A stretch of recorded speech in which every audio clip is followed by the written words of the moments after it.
جس کے لیے میں نے اپنے شوہر کو چھوڑا وہ تو ڈرپوک نکلا۔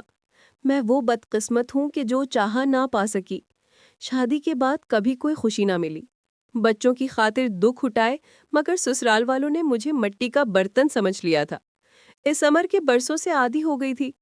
یہ جھگڑا کر کے میکے دھکیل جاتے، وہ 4 دن بعد شوہر آ کر منا لیتے۔ سسرال والے اچھے لوگ نہ تھے۔ چند دن ہی سکون کے گزرے، پھر وہی جوتیوں میں دال بٹنے لگی۔ اس صورتحال کو سہتے سہتے دل مدھم پڑنے لگا۔ شور و غل سے میرے بچے الگ سہمے رہتے تھے۔ ساس تو جو اپنی سی کرتی سو کرتی۔ اس بار سسر صاحب نے جوتا کھینچ پارا۔ میں یہ صدمہ نہ سہ سکی اور دیوار سی جا لگی۔ ان سے یہ امید مجھے ہرگز نہ تھی۔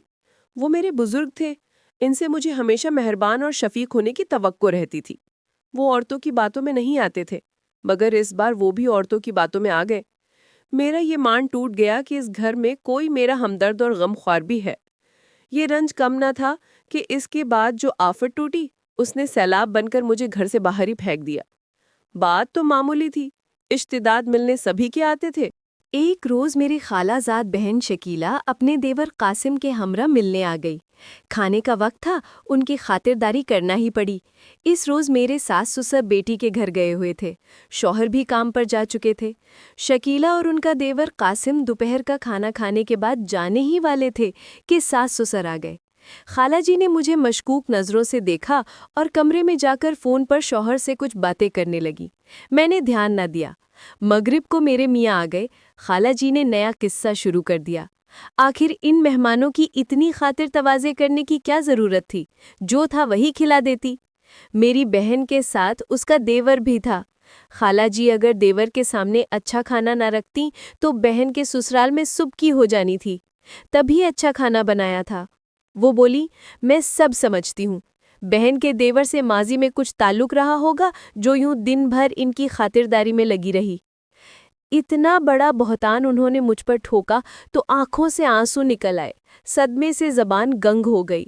تب میرے میاں نے کہا، بولتی کیوں نہیں؟ خاموش کیوں ہو گئے ہو؟ میں کیا بولوں؟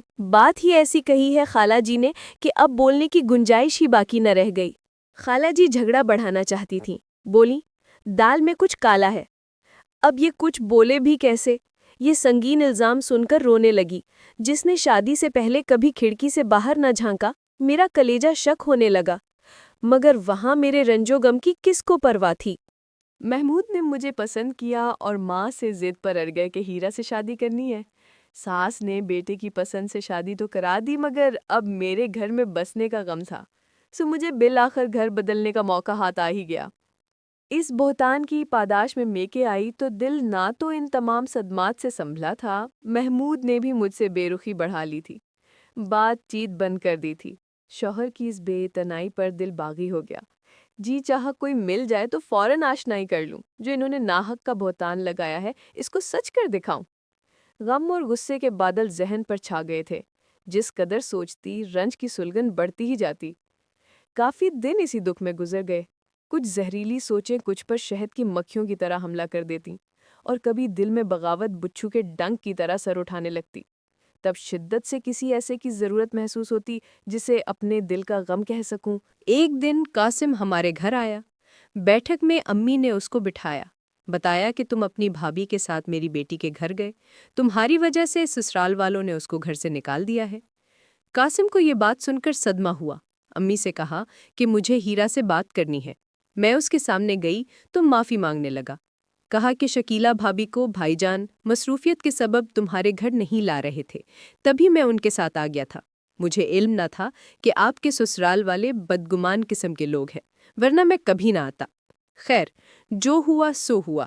میں نے تو آپ کو خالہ زاد بہن کا دیور جان کر گھر میں بٹھا لیا۔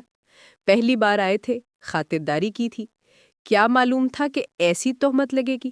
اس ملاقات کے بعد جانے ہم دونوں کے دلوں میں وہ کون سا جذبہ پیدا ہوا کہ میں اسی کے خیال میں رہنے لگی۔ حالانکہ خدا گواہ ہے کہ اس دن سے پہلے میرے اور اس کے دل میں ایک دوسرے کے لیے کوئی خیال نہ تھا۔ قاسم واقعی ایک عظیم انسان لگا۔ اس نے مجھے تسلی دی، حوصلہ دیا۔ اس کی ہر بات مرہم جیسی تھی جو میرے جلتے دل کے زخموں کو ٹھنڈک دیتی تھی۔ اس کی غمساری نے میری ٹوٹی بکھری ہستی کو پھر سے جوڑ دیا۔ میں شکیلہ کے گھر جانے لگی اور وہاں قاسم سے ملنے لگی۔ مجھے بس اسی طرح چین آتا تھا۔ ایک دن میں نے قاسم سے پوچھ ہی لیا، اگر میرا شوہر لینے نہ آیا اور انہوں نے مجھ کو طلاق دے دی تو کیا تم مجھ سے شادی کر لو گے؟ اس نے وعدہ کیا کہ ہاں، میں تم سے شادی کر لوں گا، نہ صرف تم کو زندگی کی سب خوشیاں دوں گا بلکہ تمہارے بچوں کو بھی باپ کے پیار کی کمی محسوس نہ ہونے دوں گا۔ زندگی میں پہلی بار کوئی سچا پیار کرنے والا ملا تھا۔ میں اب لوٹ کر اس جہنم میں نہ جانا چاہتی تھی۔ مجھ کو اب کسی کی پرواہ نہ رہی تھی۔ ڈر تھا کہ شوہر کسی دن منانے نہ آ جائیں۔ دعا کرتی کہ خدا کرے بس یہ جھگڑا آخری ہو اور وہ مجھ کو لینے نہ آئیں۔ حسب امید 6 ماہ بعد بھی جب میرے والدین نے رابطہ نہ کیا تو محمود ایک روز اچانک لینے آ گئے۔ خوشامد اور چاپلوسی کرنے لگا۔ سخت غصہ آیا کہ اس وقت تم کیوں چپ چاپ تماشا دیکھتے رہے جب تمہاری ماں مجھ پر بہتان لگا رہی تھی۔ میں نے غصے میں کھری کھری سنا دی، حالانکہ پہلے میں نے اپنے شوہر کے سامنے اس طرح زبان نہ کھولی تھی۔ اس روز میرے اتنا کچھ کہنے کا بھی محمود نے برا نہ مانا۔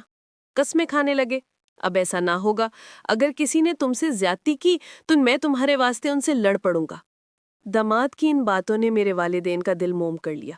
وہ مجھے گھر لوٹ جانے پر مجبور کرنے لگے۔ ماں کے رونے اور باپ کے منت کرنے سے محمود کے ساتھ جانا ہی پڑا۔ جاتے ہوئے قاسم کو اطلاع بھی نہ کر سکی اور یہ نیا باب جو میری زندگی میں اچانک کھلا ادھورا رہ گیا۔ 4 دن کا سکون، پھر سے وہی معاملہ شروع ہو گیا۔ ساس کا وہی رویہ جو روز اول سے تھا۔ اس بار جل بھن کر میں نے بھی 2 کی 4 سنا دی۔ ان کو صدمے سے سکتہ ہو گیا۔ نند سر پیٹنے لگی کہ ہائے تم کو یہ زبان کس نے دی، پہلے تو ایسی نہ تھی۔ کیا بتاتے کہ مجھ کو قاسم کے پر امید وعدوں نے باحوصلہ بنایا۔ ساس پکارنے لگی، آج یہ میرے سامنے بولنے لگی ہے، کل جوتیاں اٹھا کر سر پر مارے گی۔ محمود ابھی 3 لفظ کہو اور اس کو چلتا کرو۔ میں نے بھی کہہ دیا، آپ دیں طلاق۔ میں 2 بچوں کی ماں تھی۔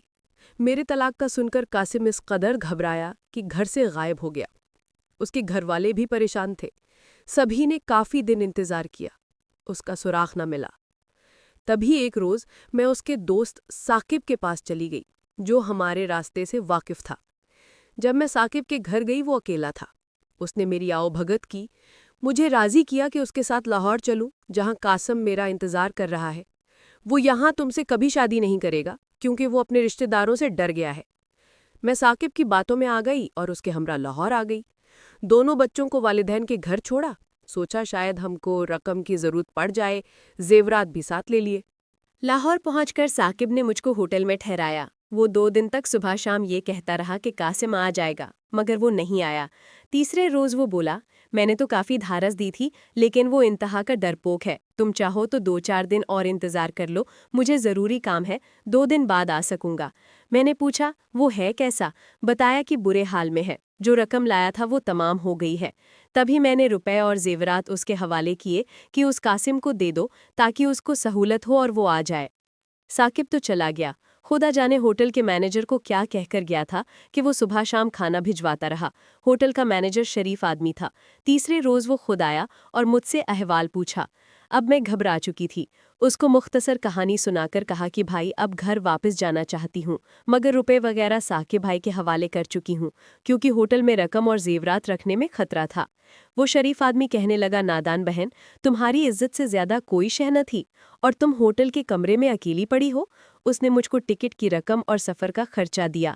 میرے پاس تو پھوٹی کوڑی نہ تھی۔ سچ شکر کہ اس شخص کے دل میں رحم تھا، ورنہ شاید میں لٹ جاتی۔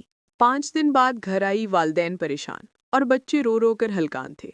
مجھ سے خوب لپٹ کر روئے۔ میرے لوٹ آنے سے ان کی عزت بچ گئی تھی، اسی وجہ سے والدین صبر کا گھونٹ پی کر رہ گئے۔ میری اتری صورت نے ساری کہانی کہہ دی تھی کہ ٹھوکر کھا کر واپس آ گئی ہوں۔ قاسم اپنے دوست کے توسط سے بیرون ملک چلا گیا اور میں اس کا انتظار کرتی رہ گئی۔ یقین نہیں آتا کہ کوئی انسان اتنا بزدل بھی ہو سکتا ہے۔ وعدہ وفا نہ کر سکا، ملال ہے۔ کاش قاسم نے وعدہ نہ کیا ہوتا تو شاید میں آج سسرال میں ہوتی۔ جیسا بھی تھا، میرے بچوں کے باپ کا گھر تو تھا۔ اگر آپ کو ہماری کہانی اچھی لگی ہے تو پلیز ابھی ہمارے اس چینل کو ضرور سبسکرائب کر دیجیے، ویڈیو کو لائک کیجیے، شیئر کیجیے۔ شکریہ۔